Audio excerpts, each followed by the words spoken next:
Hey everybody, welcome to the Morning Devo with Bo-O, June 28th. Just about wrapping up the month of June, getting ready for my birthday month, July. Yeehaw! July 2nd is my birthday. A lot of friends have birthdays right around this time as well. I think of Casey Bailey, Bart Goodwin, different people, Pammy, all kinds of people have birthdays in July. So very cool. Ecclesiastes 10, we're wrapping up the book here real soon. And then I'm going to go on a little vacay, and then I'll come back, and then we will start, I think, the book of Job. And it's a big book, and there's a lot there, but we'll just tackle it, one step at a time, one day at a time. And that's what we do on the devotions. We just go through the books of the Bible and kind of break it down and just enjoy what it says. We always understand the context of these books. Ecclesiastes, written from a very, very popular guy, a guy named Solomon, very rich man, very much a government figure, but also a very popular person in entertainment and just the overall culture of Israel. Kind of a Renaissance man at that, you could say that Solomon was kind of a ladies' man for sure. And towards the end of his life, he's looking at kind of the meaning of life. What's the point of things? He sees a lot of inconsistencies in the world, just like we all do, the emotions we have. So let's see what he says in Ecclesiastes 10 from this kind of existential book of the Bible. It says, as dead flies cause even a bottle of perfume to stink, so a little foolishness spoils great wisdom and honor. God help me not just have even a little foolishness, right? It can really mess up the whole thing. That's so true. A wise person chooses the right road. A fool takes the wrong one. You can identify fools just by the way they walk down the street. I guess even in that day, there was a little swag in the step, so to speak. And, just as, today we see that, there's the way people walk, and it says a lot about them sometimes. Not all the time, but sometimes, you could see that swag in their step, and you can kind of see what kind of life they live, maybe, And so it says, hey, even the way they walk, man, could show kind of, their foolish life, their lifestyles. It says, if your boss is angry with you, don't quit. A quiet spirit can overcome even great mistakes. Sometimes our bosses do get upset. Maybe we want to get back at them. Maybe we want to get angry, that kind of thing. But maybe it's best just to be quiet and not really say much and just go about your business. Sometimes it's just being thankful for the things you got. Just staying in the pocket, so to speak. Just remembering that, hey, I'm glad I got a job. Man, I'm glad I got a home to sleep in. That's awesome. Because that's not how it is with everybody, for sure. But it's good practical advice. If your boss is angry, hey, don't quit. A quiet spirit can really, overcome some mistakes. We see in the New Testament, it says that, love can cover what? A multitude of sins. Yeah, kind of a similar idea. Love covers a multitude of sins. A quiet spirit can cover a lot of mistakes, can overcome a lot of mistakes. There's a lot, I think, to think about there. I think sometimes in sports, too, when you're in sports, you can quit. Instead of maybe just having a quiet spirit and just going about working hard kind of thing, and how that can really rectify so much. There is another evil I've seen under the sun. Kings and rulers make a grave mistake when they give great authority to foolish people and low positions to people of proven worth. I have even seen servants riding horseback like princes and princes walking like servants. Again, the weird contradiction, the weird paradox of people are never in the right spots. We think this person should be in a high place because that's the way it should be, but yet they're not qualified, right? And Solomon sees that as sometimes people that are qualified to be in that position of leadership aren't. And sometimes it's the fool that's in that position. They just don't have the qualifications to be in that position. And then sometimes it's the other way around, that the person who's mopping the floors, is really the wise one. And instead of someone who you think wouldn't have a lot of wisdom in just a mundane kind of job, so to speak, but really that person has a lot of wisdom. So he sees that kind of interesting unpredictability, that kind of something that seems so weird. And our world's like that today, right? A lot of government and leadership, it doesn't feel like they should really be there. It doesn't feel like they don't have the competence, right? The logic skills. It seems like when they talk, they're not talking logically. They don't know maybe the laws of logic at all. Or maybe they don't understand, they haven't read books. They don't maybe understand what they're doing. They maybe aren't familiar with the Humanist Manifesto or Karl Marx writings or things like that, or even the Bible, for that matter. So they don't understand what they're doing, how it relates to history. Things like that. They think they're doing the right thing, but really, it's been done before. And it hasn't worked, but they don't know that, they're not the competent person, but Solomon sees that frustration in the world too. So if you're out there and you go, yeah, I've been frustrated with the way government works. Well, you know what? Solomon saw it firsthand and writes about it. And he says, when you dig a well, you might fall in. When you demolish an old wall, you could be bitten by a snake. When you work in a quarry, stones might fall and crush you. When you chop wood, there's danger that each stroke of your axe. Risk, right? The idea of risk. Everything in our life carries with it a risk. All things, really. You walk down the road, you can get hit, right? You get in your car, boom, something happens, right? Your car spontaneously combust. You drink something, it reacts weird to your body. You eat something, you have an allergic reaction. It goes down the list, right?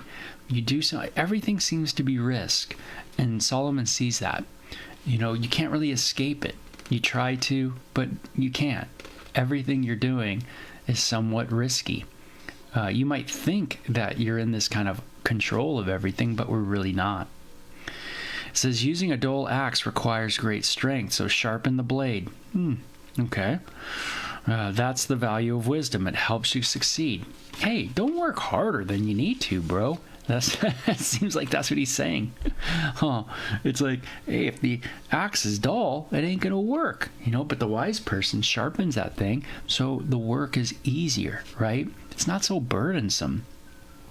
And that's a good way of thinking about it. Hey, how can I make this thing work? Maybe I need to get like a dolly and move the refrigerator instead of just trying to pick it up, right? That kind of idea. What's gonna help me carry the load? What's gonna help me in life? And I think about that. Sometimes you want to go it alone.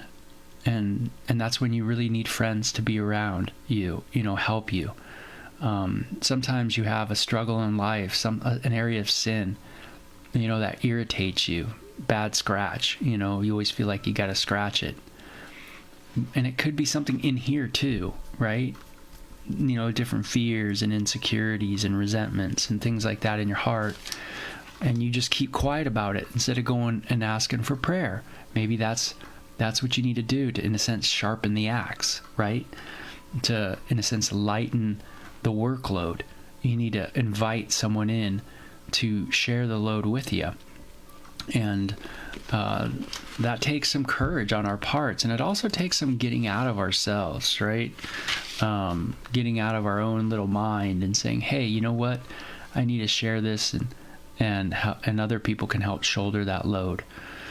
So it says, if a snake bites before you charm it, what is the use of a snake charmer? That's true, right? If fix something before get you, I guess. That's the proverb, right?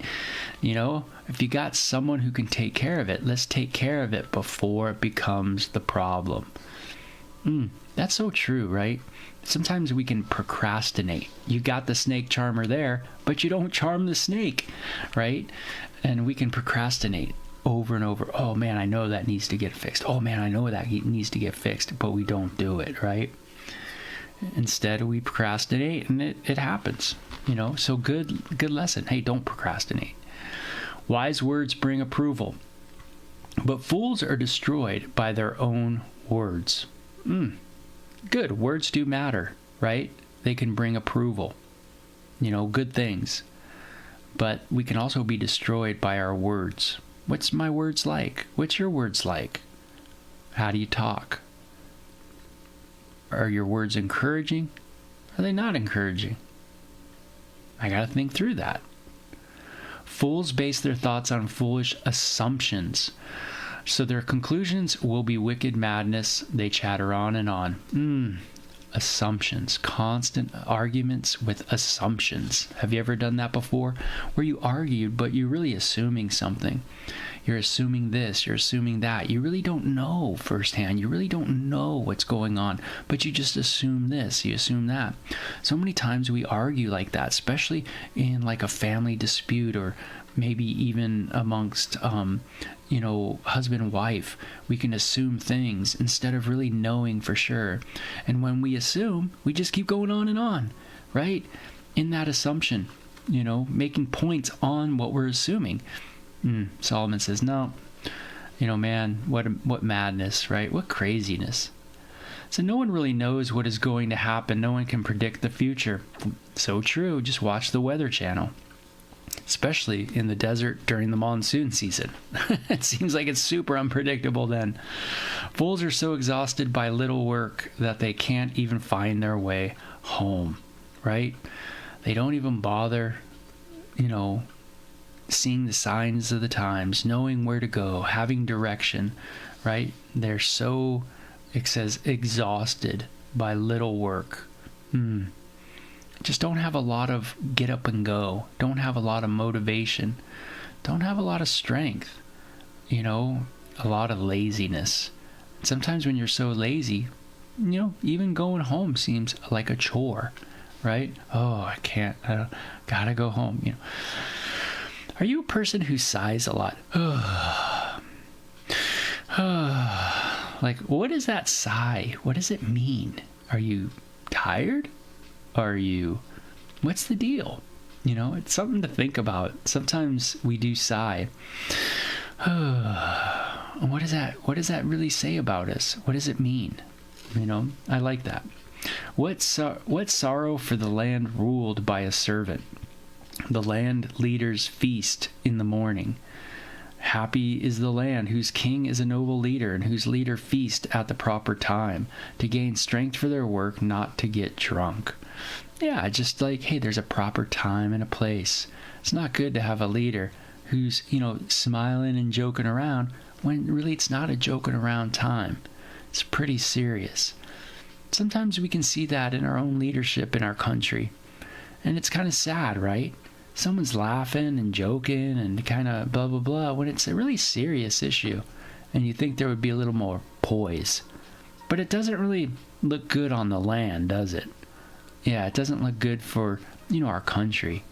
It looks like our leadership's a little, what can we say? I don't know. Out to lunch, maybe. Laziness leads to sagging roof. So true. Gotta fix that thing.